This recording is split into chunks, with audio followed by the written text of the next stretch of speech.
To a Muslim fundamentalist living in the Middle East, I had to be initiated. I had to basically either kill my first Jew or destroy my first Zionist infrastructure.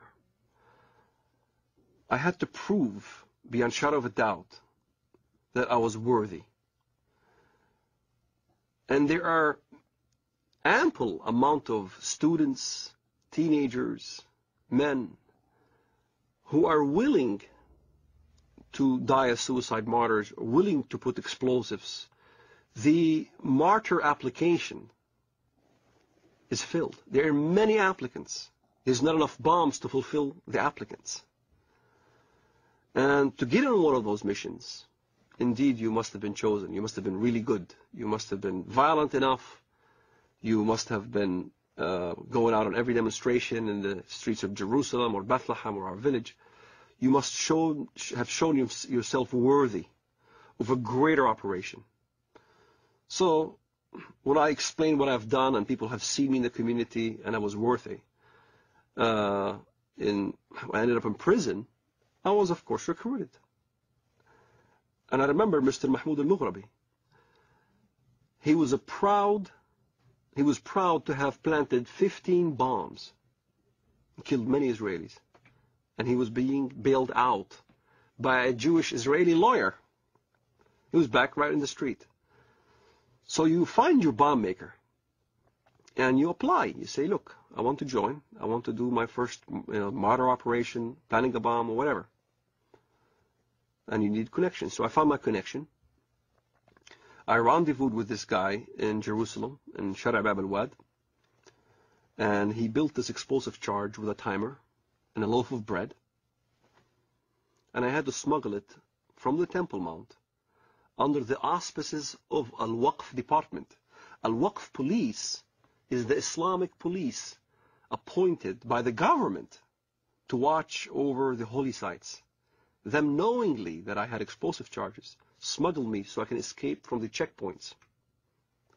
And there, I carried my explosive charge from Jerusalem to Bank Leumi Israel in Bethlehem.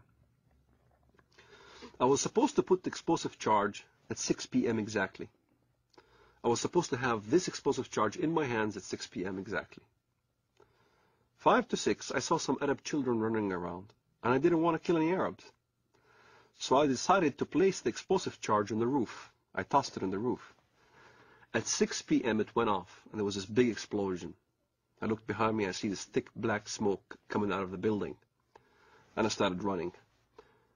That's the moment I first got a glimpse of the reality of killing.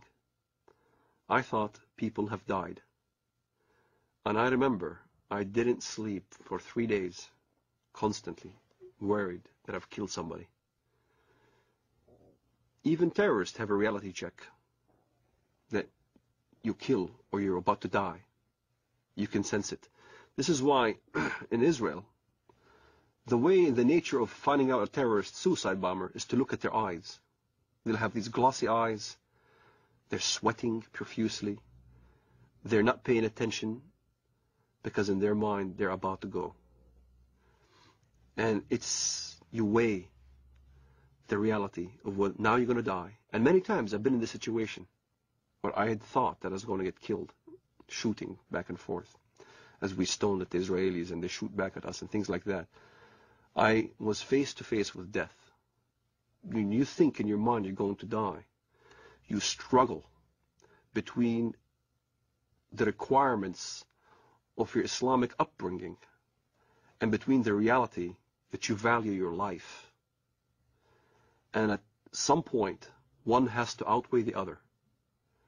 And for a Muslim fundamentalist, we always chose death. We always chose the suicide. My cousin died on his way to Ben Yehuda Street, and he got killed. He died. I had people, relatives die, and fighting the Israelis.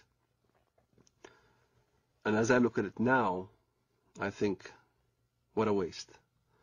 What a waste of life.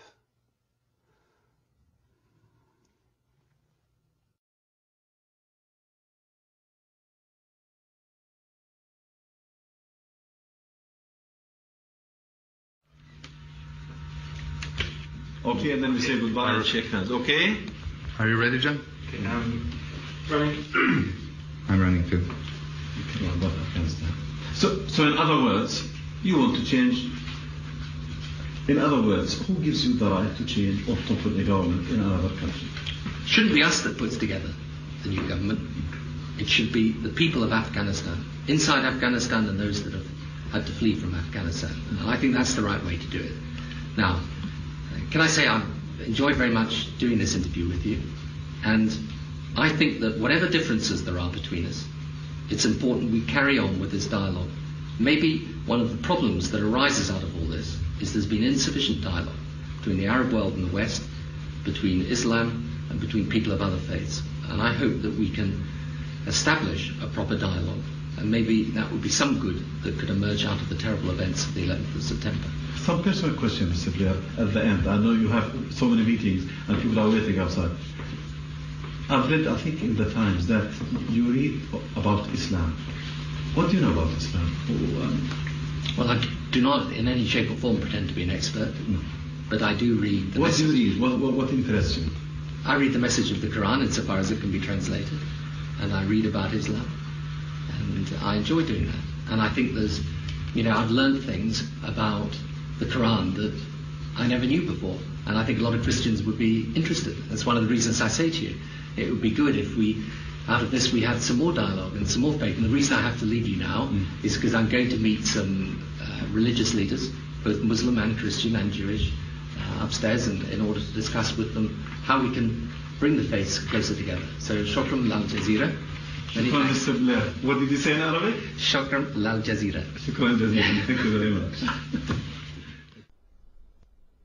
Islam understands its earthly mission to be to extend the law of Allah over the world by force. Now, this is distinct from extending the religion by force. Muslims often indignantly deny that Islam was spread by the sword, as the old expression goes, and that anybody is ever forced to convert to Islam. Now, of course, forced conversions, the idea in Islam is that Muslims must wage war to establish the hegemony of Islamic law. Not everybody will be forced to become Muslim, but the non-Muslims will be relegated to second-class status. They will not be able to live in the society as equals to the Muslims. And it is the responsibility of Muslims around the world to fight to institute that kind of society.